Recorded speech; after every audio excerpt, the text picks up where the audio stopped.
Hello everyone and welcome to SUNUP. I'm Lyndall STOUT. Oklahoma's wheat crop is making progress thanks to some much needed rains and a few days with warmer temperatures. For more, let's check in with our small grains extension specialist, Jeff Edwards. Well, our wheat crop has benefited from the recent rainfall that we got across the state. Our producers that went ahead and top dressed should be patting themselves on the back because we got just the right amount of rainfall to move that nitrogen into the soil profile. With the warmer temperatures, our wheat has started to perk up. You know, in Oklahoma, we go in and out of dormancy a lot throughout the winter. Wheat is a crop that can grow in fairly cold temperatures. It has what we call a base temperature of 32 degrees.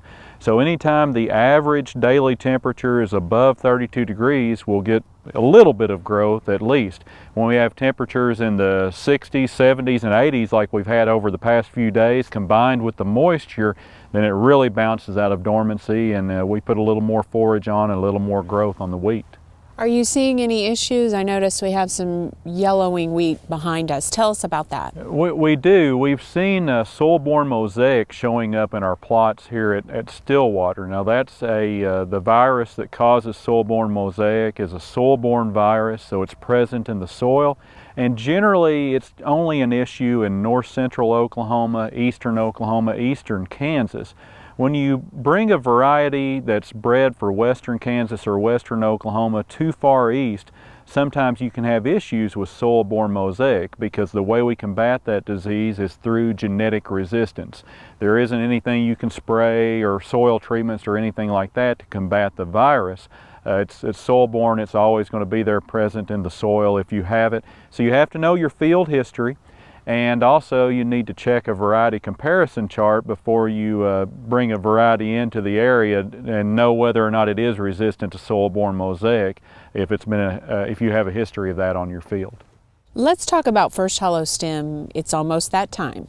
It is. Our producers should start checking for first hollow stem over the coming weeks.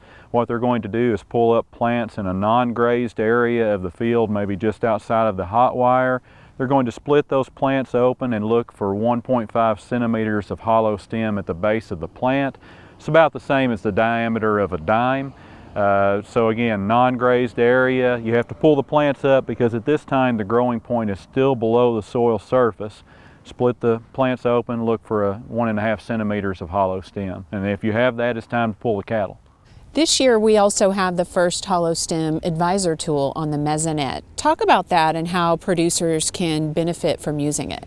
This is something that's new that's really going to help out our cattle producers in the state of Oklahoma because moving cattle off of wheat pasture, that's not something that you do overnight. It's something that takes a little bit of planning on the part of the producer. So we've had good methods of checking for first hollow stem in field, but we've needed a way to maybe predict where we're going to be over the coming weeks. And the first hollow stem advisor allows us to do that and actually project where first hollow stem is headed.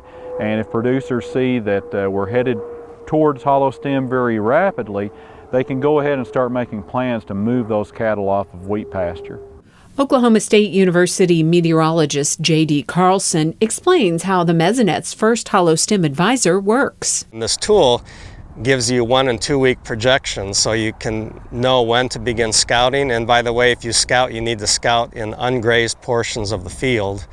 But if you don't scout, then the maps and the charts and the tables can give you an idea of when the 50% level will be reached for your particular variety. And the other nice thing about this product is you can select your wheat variety in a table and it'll automatically assign it to the early, middle, or late categories, because we have 3 different models for each of those 3 categories. So the model that we developed is based on 4-inch soil temperatures under sod. And we update it every day based on the Mesonet soil temperatures at each site. And then what we do, we project 1 and 2 weeks into the future using a 14-year average of soil temperatures at the various Mesonet sites. So you get both an up-to-date assessment of what's going on with respect to the heat units in the soil, and then as well as a 1 and 2 week projection into the future. And on the product, you'll see various probability levels for first hollow stem colored in the maps, and we also have chart and table formats, which will allow the producer to see when it's time to begin scouting, as well as when the 50% probability level for first hollow stem is reached. And you can find out more, including a link to the Mesonet's First Hollow Stem Advisor, on our website, SUNUP.OKSTATE.EDU.